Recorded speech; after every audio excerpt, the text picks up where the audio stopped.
Bom, gente, hoje a gente vai ver aqui um assunto. Na verdade, eu errei a sequência aí das aulas.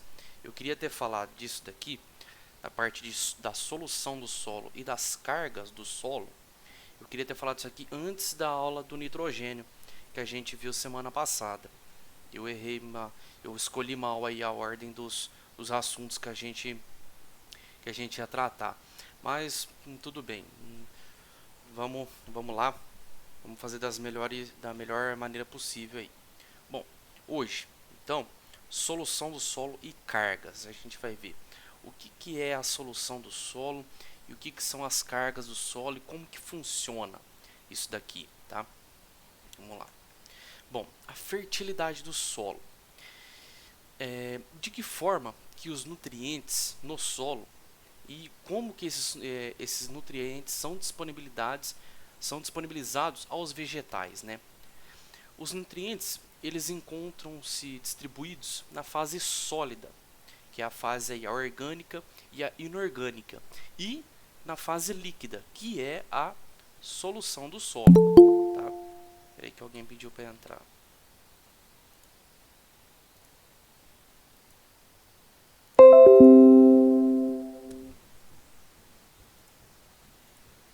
Tá? Então, e aqui na fase sólida, então, encontra-se o que? A maior quantidade dos nutrientes encontra-se fazendo parte da estrutura de componentes inorgânicos, tá? Que é a forma estrutural, e de nutrientes orgânicos também, que é o que? A matéria orgânica. Tá? E uma menor quantidade, porém de extrema importância para a nutrição vegetal, encontra-se retida junto à superfície destes materiais sólidos, tá? Que é o que? Através de ligações químicas, normalmente de caráter eletrostático ou covalente. No solo, os nutrientes podem se encontrar genericamente das seguintes formas: na forma estrutural, na forma orgânica e adsorvidos eletrostaticamente, e adsorvidos também quimicamente. E os nutrientes. Cacete. É que alguém pediu para entrar.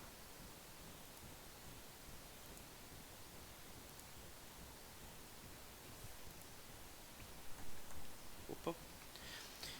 E eles podem se encontrar, os nutrientes, de forma precipitada, tá? Precipitados, complexados na matéria orgânica e na solução do solo. Tá? Na forma estrutural, como que esses nutrientes então são encontrados da forma estrutural? Nessa forma, os elementos fazem parte da estrutura dos argilominerais, dos minerais primários e dos óxidos e hidróxidos presentes no solo. Peraí, mais um pediu para entrar.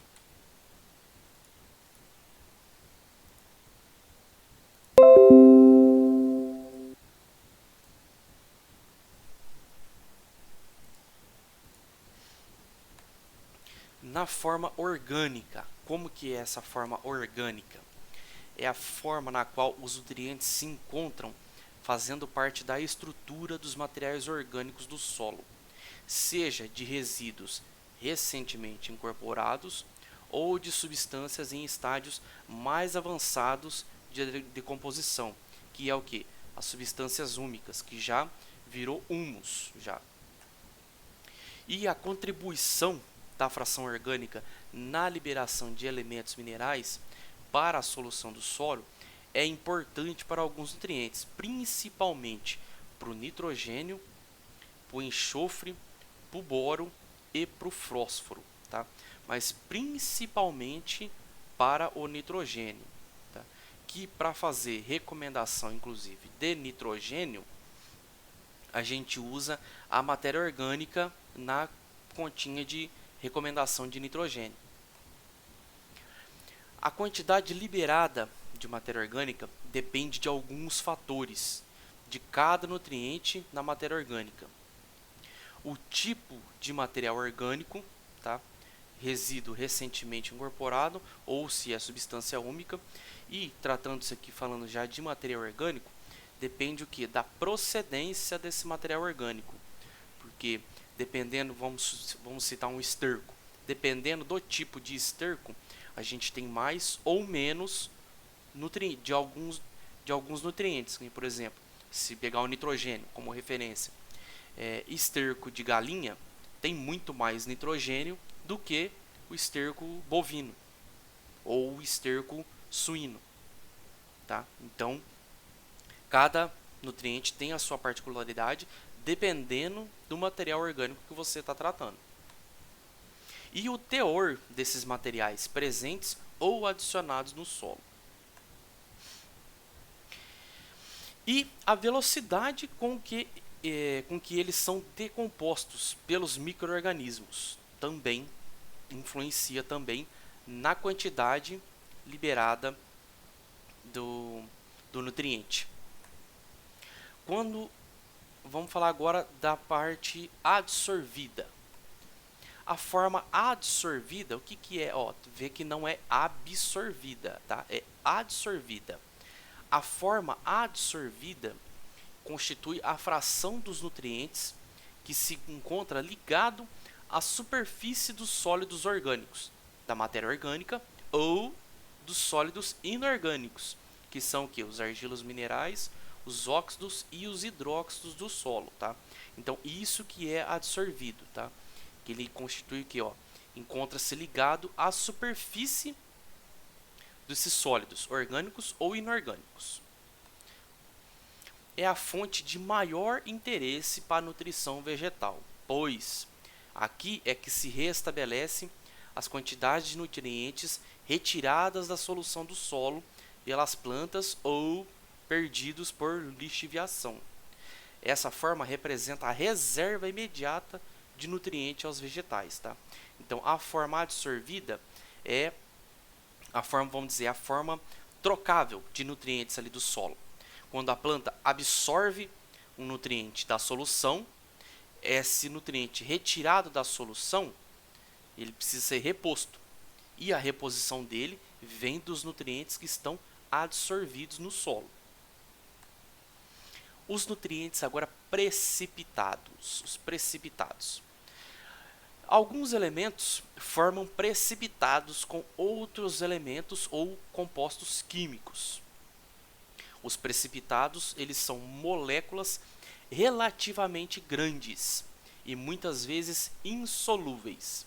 E por essas razões, não são absorvidos pelas plantas. Eles têm primeiramente que ser dissolvidos para então serem absorvidos pelas raízes. Tá? Elementos como fósforo, cálcio, alumínio e o manganês formam muitos precipitados no solo, principalmente o nosso parceiro aqui, o fósforo. Tá? O fósforo ele tem muito problema de ficar precipitado no solo e ficar de uma forma insolúvel no solo, que aí não fica absorvível pelas plantas, tá? Principalmente em solos mais argilosos, tá? Que tem mais presença aí de componentes silicatados. Agora, a solução do solo. Vamos lá. A solução do solo constitui o que? A fração líquida do solo, no qual estão dissolvidos os elementos minerais e compostos orgânicos. E por isso ela é chamada o quê? De solução. A solução do solo é pouco concentrada e é o meio do qual as plantas absorvem os nutrientes. Quando a gente fala, gente, que a solução do solo ela é a fração líquida, não fica pensando em brejo, no trem encharcado da água, aquele negócio pastoso assim, não. A gente está falando da parte microscópica, o que a gente não consegue ver no olho nu, tá? Se você pega um solo que não tá, que nem vamos supor, essa época agora que está bem seco, que a gente vê o solo com pouca água, mesmo assim lá tem solução do solo. A solução do solo está lá, tá? Isso é uma coisa que a gente está falando de coisa microscópica aqui, tá? Então, a solução é a fração líquida e é da onde que as plantas retiram seus nutrientes.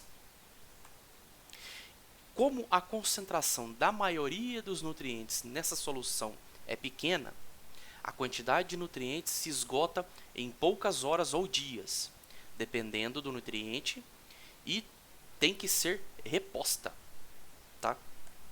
A reposição dos nutrientes, então, ela é efetuada por diversas formas presentes na fase sólida do solo. E além das quantidades dos elementos a serem repostos, a velocidade de reposição dos nutrientes ela é de fundamental importância para a nutrição vegetal, tá? Essa velocidade ela deve ser igual ou superior à taxa da demanda vegetal, então da quantidade que as plantas estão absorvendo, a quantidade absorvida por unidade de tempo. Aqui, ó. Então vamos lá, ó. Vamos entender. Aqui a gente tem a fase sólida, a solução do solo, tá? A fase líquida. E aqui, ó, nós tem aqui um complexo de argilo mineral ou argilo úmico aqui, ó. Então aqui, ó, esses nutrientes aqui, ó, que estão aqui, ó, na superfície desse argilo mineral aqui, como que é o nome que isso aqui a gente dá? Esses nutrientes, eles estão de que modo aqui nesse complexo aqui? Vamos lá, vamos abrindo os microfones e vamos falando aí. Vamos respondendo. Como é que isso aqui que a gente fala que isso aqui tá que jeito aqui?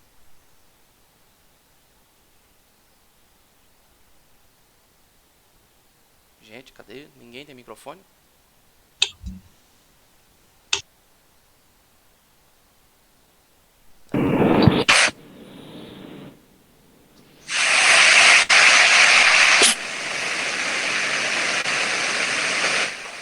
Vamos lá, gente. Como que isso aqui tá aqui, ó? Eu falei lá, ó, isso aqui, ó, é um complexo, um argilo mineral, isso aqui. E os nutrientes estão de que jeito nele? Quando eles estão nas superfícies aqui, ó, ligados na superfície dos argilos minerais ou de um complexo úmico. Está disponível para a planta? Não, a disponibilidade está aqui, ó, na fase líquida, na solução do solo. Isso aqui lembra que eu falei, ó, que isso daqui, a reserva de nutrientes do solo tá aqui, ó, na fase sólida. E conforme as plantas absorvem isso daqui, tem que sair daqui da fase sólida e vir para cá e repor esse nutriente que foi aqui, ó, esse magnésio. Vamos supor que a planta absorveu esse magnésio. Então tem que sair aqui da fase sólida e ir para a fase líquida, que aqui está disponível. Aqui eles não estão disponíveis para as plantas, tá? Eles estão aqui, ó, lembra que eu falei que aqui, ó, é a reserva. Eles estão adsorvidos nesse complexo argilo-úmico aqui, ó, que pode ser um argilo mineral ou uma fração da matéria orgânica, tá? Eles ficam adsorvidos aqui, ó. Lembra, ó? Vamos voltar lá no comecinho, ó. Cadê? Precipitados aqui, ó. Adsorvida é a fonte de maior interesse para a nutrição vegetal, pois ela é a que reestabelece as quantidades de nutrientes retiradas da solução do solo pelas plantas ou que são perdidas por lixiviação.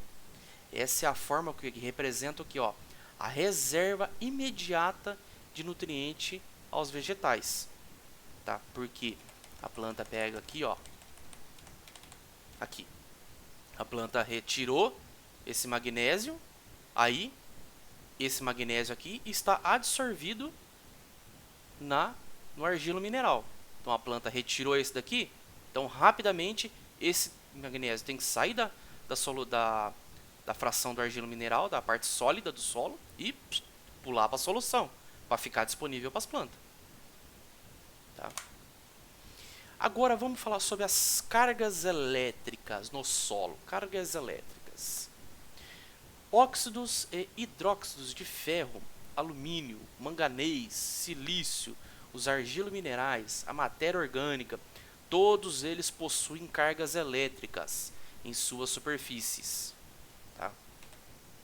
Os óxidos ou hidróxidos e a matéria orgânica podem apresentar cargas positivas, negativas ou ambas, pois possuem um caráter anfótero. Argilominerais normalmente apresentam somente cargas negativas. Tá? Por que os argilominerais eles geralmente apresentam cargas negativas? Vamos ver se alguém consegue me falar o porquê que eles vão ter carga negativa. Ó, vou colocar um desenho aqui, ó, para ver se alguém dá uma luz aí na cabeça de alguém. Por que os argilominerais, vamos supor que isso daqui seria tiresiômico daqui, se tivesse escrito aqui, ó, complexo argilo-mineral. Por que esse complexo argilo-mineral geralmente ele tem carga negativa? Para segurar as cargas aí, porque são cargas opostas. Exatamente, muito bem, muito bom. Exatamente, porque os cátions do solo, os nutrientes do solo, têm o que? Cargas positivas. Olha lá, ó. K+, Na+, Ca++, magnésio+. Então, para segurar os nutrientes, que são cátions, aqui eu preciso ter o que? Um ânion. Um ânion, um argilo mineral, que é carga negativa. Positivo, negativo, de caráter anfótero, negativo aqui, cargas negativas. E eletrostaticamente, olha lá, os cátions se ligam às cargas negativas e os ânions às positivas, ou seja, né, os ânions se ligam às cargas positivas, aos cátions.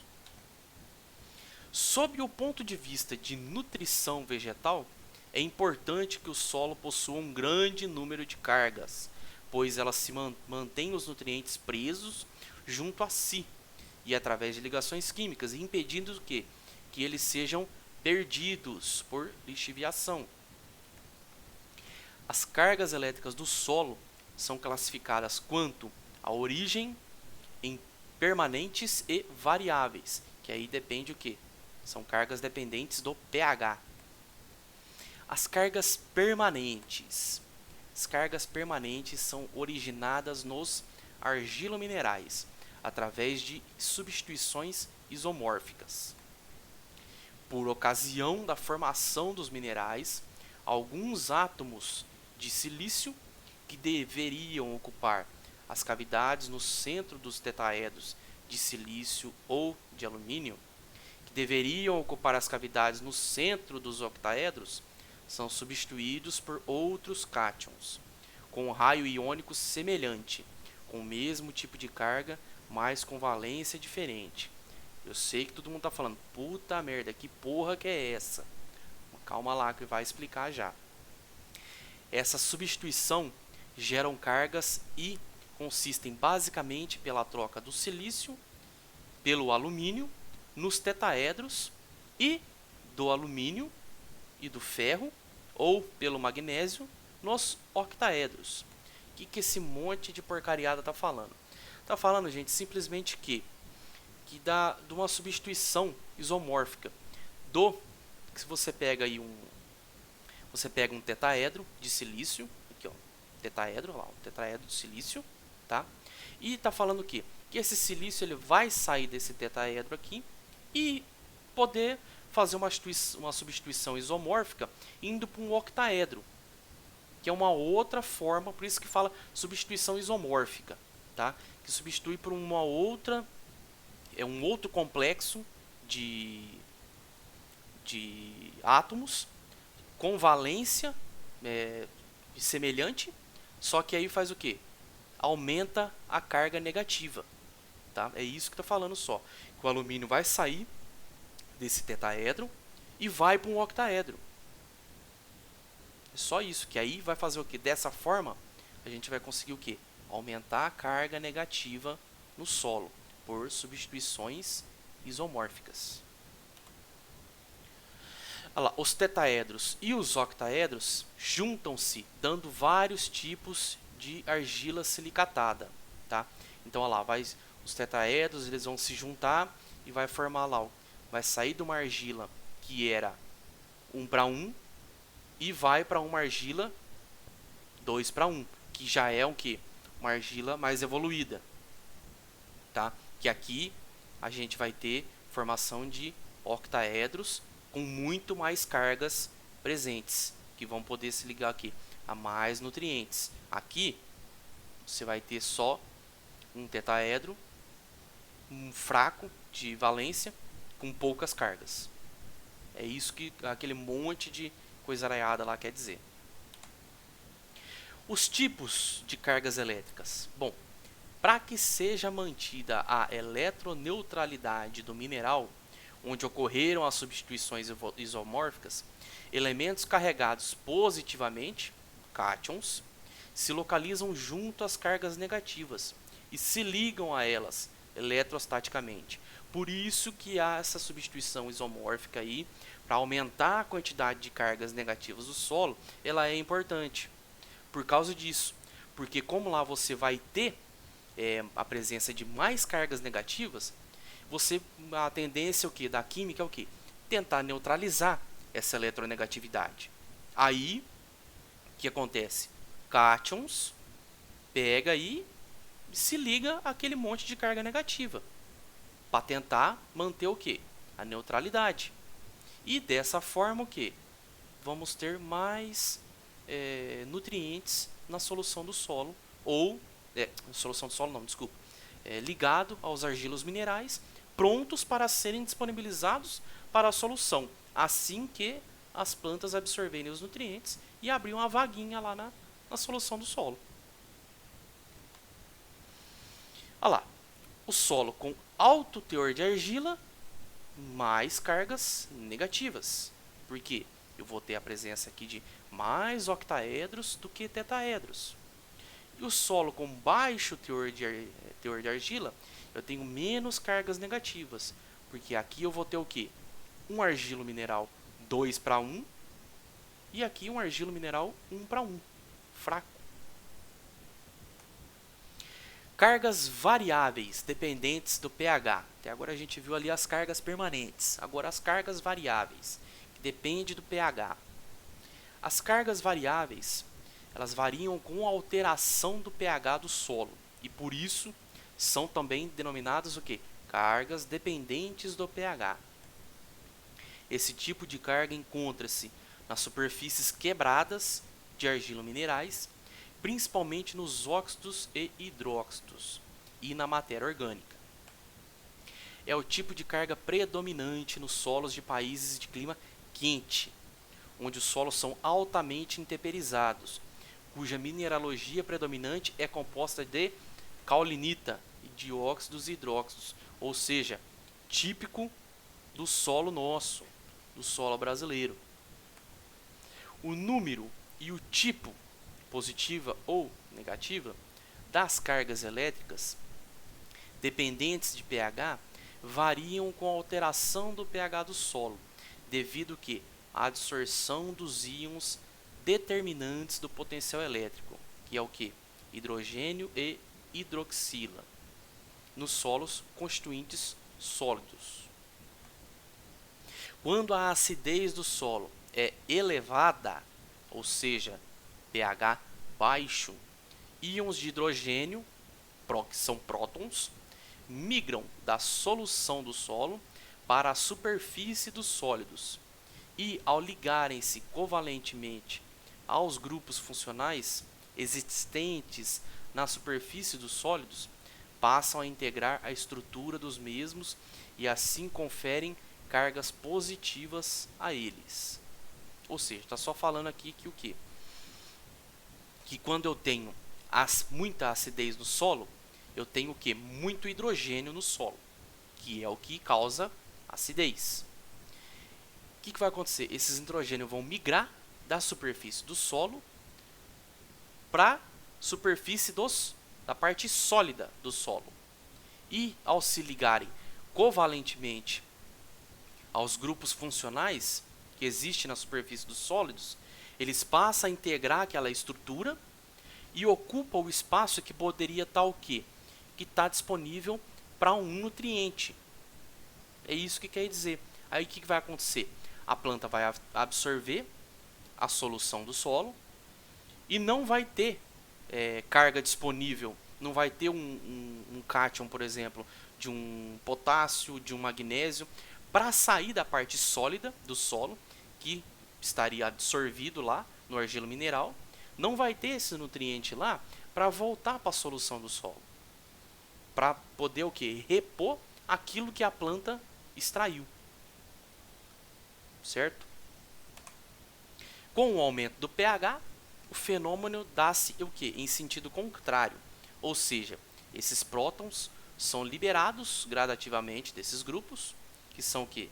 As moléculas de água, de hidroxila e de radicais orgânicos carboxílicos e ou hidroxílicos, onde o que? Se encontravam ligados covalentemente, gerando cargas negativas. Deixa eu abrir aqui para alguém que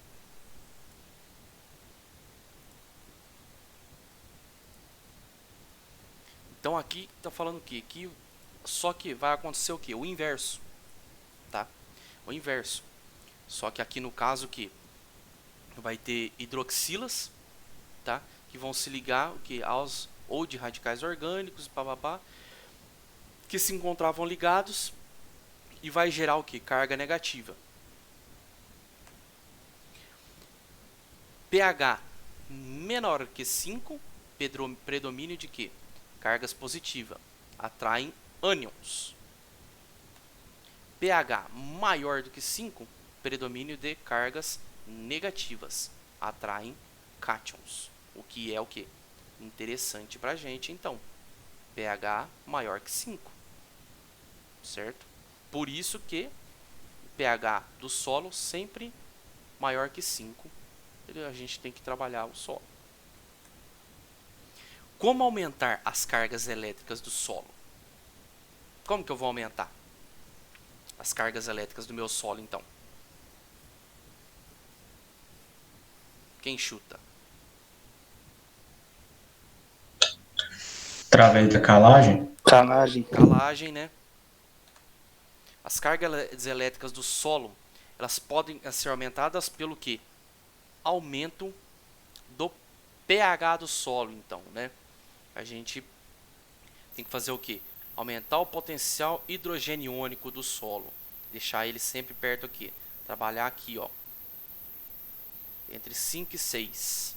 É o ideal para a gente estar trabalhando. A elevação do pH do solo aumenta as cargas negativas devido que à dissociação de íons de hidrogênio de componentes da fase sólida.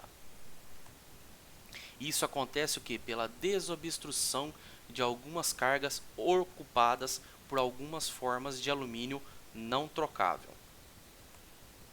E à medida que os solos são formados durante os processos de intemperização, alguns minerais de matéria orgânica são reduzidos a partículas extremamente pequenas, até o ponto que não podem ser mais vistas a olho nu, tá? Essas partículas então são chamadas de coloides. Mas o que são esses coloides do solo? Os coloides argilosos ou orgânicos são os principais responsáveis pela atividade química dos solos. Apresentam uma carga líquida negativa, atraindo e retendo partículas positivas. Os coloides do solo então são partículas diminutas com tamanho inferior a 1 milésimo de milímetro, ou seja, inferior a 1 micron. A área superficial específica, o que é isso? Refere-se à área de uma partícula em relação ao seu peso, sendo usualmente expressa em metros quadrados por grama.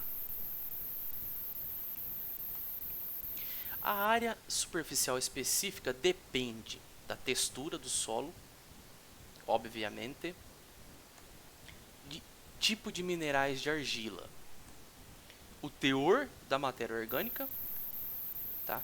Então aqui, ó, por que da textura do solo?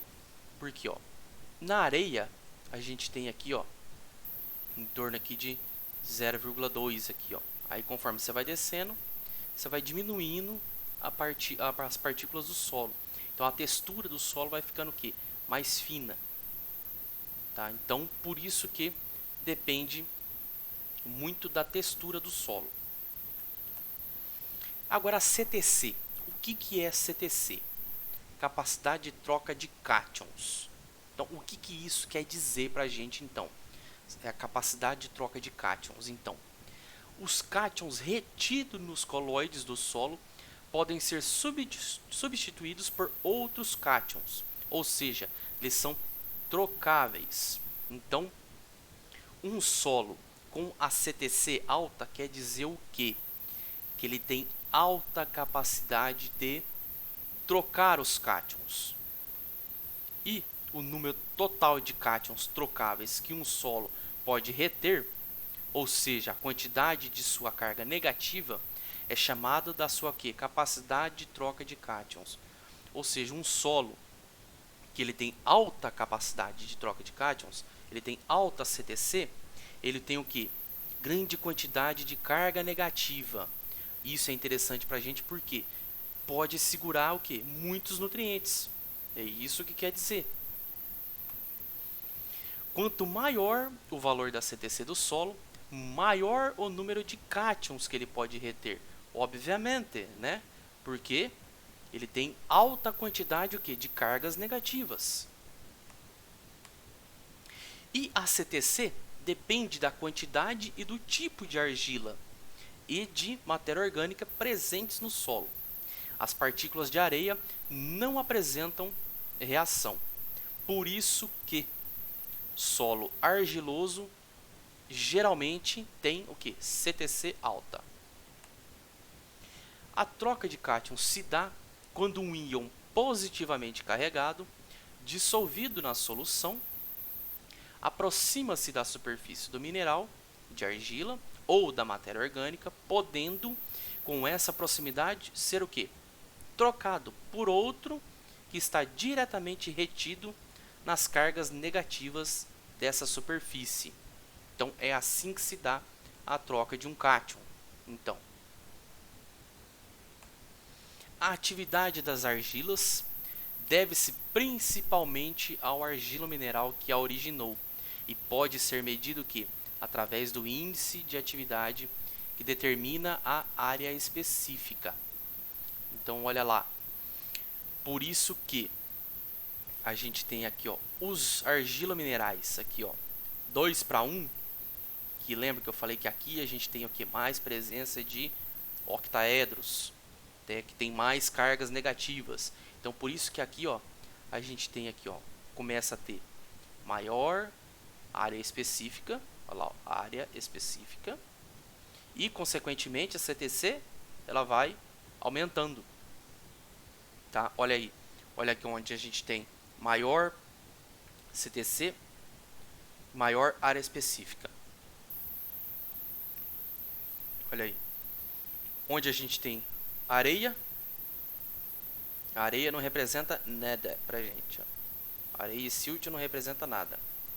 Caulinita já está bem próxima da areia já, mas mesmo assim a gente ainda consegue uma certa CTC aqui, mas é bem fraca. Aqui a gente tem um solo muito bem já intemperizado, já próximo da areia já. Dados sobre componentes das frações argila, silt e areia dos solos, tá? Então, olha aqui, se a gente for interpretar a análise do solo e ver lá se a CTC dele está baixa, média, alta ou muito alta.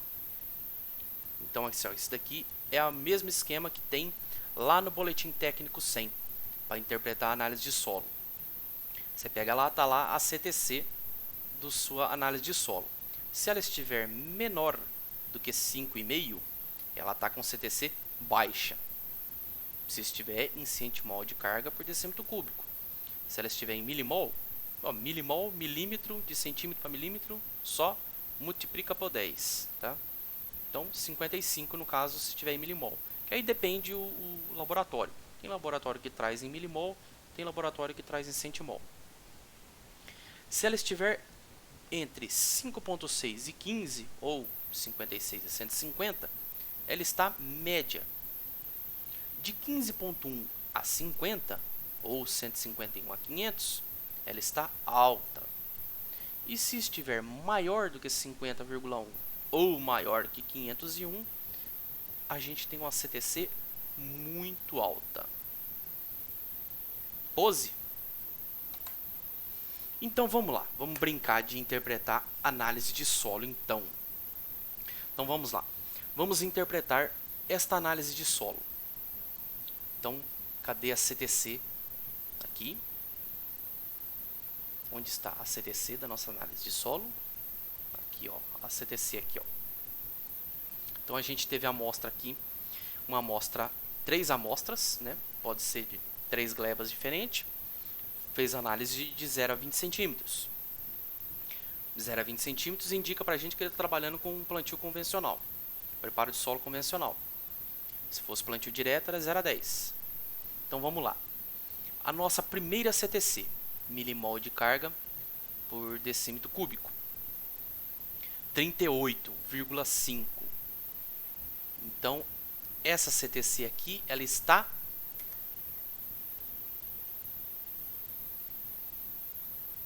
Baixa. baixa, certo? Vamos lá, segunda profundidade, ou segunda amostra, quer dizer, 46,9. As 3 estão baixas aí, né? As 3 estão baixas, né? Boa. Já matou. Então as 3 estão aqui, ó. Menor do que 55. Então as 3 CTCs estão baixas. Então esse é um solo com baixa CTC. Vai precisar... Vamos ver como é que tá aqui o pH. O pH Baixo. dele tá 5. Já pode fazer uma calagem aí para levar esse pH aí para uns 5,5 até 6, dependendo do que ele for plantar. Até 6 pode levar tranquilo. Então vai ter que fazer uma calagem aqui para levantar um pouquinho o pH. Levantando o pH, consequentemente ele já vai ter uma melhora na CTC dele aqui já. Outra análise de solo. Aqui, ó. Essa outra aqui, ó. A gente já tem aqui, ó, talhão 1, talhão 3, talhão 5. Também de 0 a 20 análise. Profundidade 0 a 20. Então aqui, ó, CTC 71, 71, 69. pH já está um pouquinho mais alto. Então vamos ver. 70, então está em torno de 70 e 60 lá, né? É média. CTC média.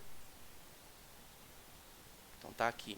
Então ali ele pode, se ele quiser, ele não precisaria jogar calcário, apesar nesses talhões aqui.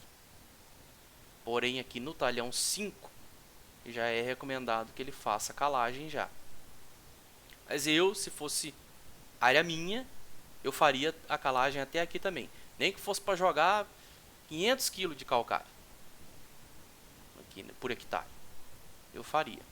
Logicamente não é no chutômetro assim, né, gente? Tem que pegar, joga na fórmula lá de recomendação de calcário, lá, né, na fórmula do IAC, e faz a recomendação certinho. Nada de zoiômetro. Recomendação de adubação, fertilidade do solo, não tem receita de bolo, gente. Não existe receita de bolo. Para soja é recomendado tanto de calcário com tanto de adubo, não tem receita de bolo em agronomia. Tem tudo, cada caso tem sua particularidade. Pose.